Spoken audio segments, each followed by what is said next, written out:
Moses Wetangula have raised a red flag over what they termed marginalization in the budget for Western Kenya economy and the Lake Basin regional economy. At the same time, Ford Kenya leader Moses Wetangula has withdrawn a case filed before the political parties dispute tribunal. A section of elected leaders from 5 counties of Western Kenya gathered and converged at the Nairobi home of ANC party leader Musalia Mudavadi. The leadership forum focused on governance, politics and the economy. The people of Western region have been consulting deeply and widely on the future of the region as a critical component of the body politic of the Republic of Kenya. Coming a day after the government unveiled its financial estimates for 2020-2021 financial year, the leaders expressed concern about the region's continued marginalization in the budget. The once thriving sugar industry is now on its knees and factories either collapsed or near collapse. Not a single word of hope has been given to the sugar farmer and to all those whose lives and livelihoods have been defined around the sugar industry. That there was a task force report jointly chaired by the Minister for Agriculture and the Governor of Kakamega.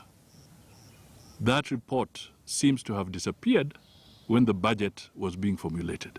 What legacy is President Uhuru leaving in our region?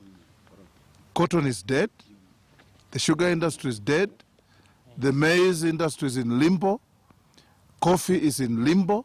Money has come from the World Bank in billions for rehabilitation of the coffee industry.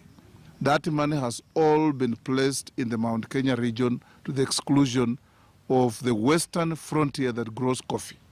The leaders said despite the government having championed the blue economy as the next frontier of growth, fishing and fisheries was starved of funds. While the health sector in the budget has taken a formidable allocation of funds, the mainstay in this budget is focused on the Nairobi metropolitan area. The Nairobi metropolitan area is not Kenya.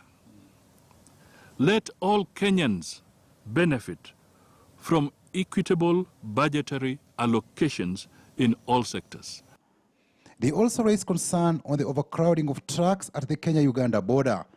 They said rehabilitation of the meter gauge railway from Nairobi to the Uganda border would have eased pressure on road transport. That exclusion of regions, whether it is a western region or the coastal region or the northern frontier region, is unacceptable to Kenyans as a whole.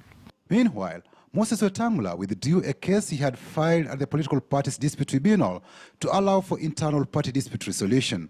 In a letter to the 2 rival camps, the registrar of political parties and the Ritu affirmed that her Wednesday advice to the 2 warring factions to resolve their dispute internally and apprise her of the outcome overrides the Gazette notice on intended leadership changes that was issued by her office on Monday.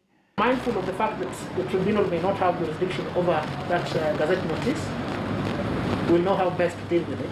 Considering parties' rights to discontinue a matter in proceedings when they deem fit, we find no reason to refuse a withdrawal.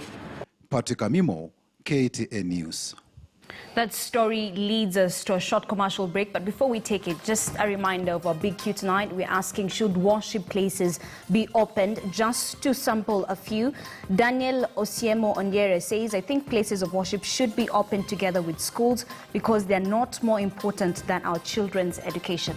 Well, Aleki says, I think it's not the right time to open the places of worship, even if the right measures are taken. We can wait for at least a time. The cases are going down in order to be assured of our safety. That's just some of your responses. Feel free to tweet us at KTN News KE, at the Jesse Rogers, or at Ashley Mazuri. We'll definitely get to sample some of your feedback as the broadcast continues.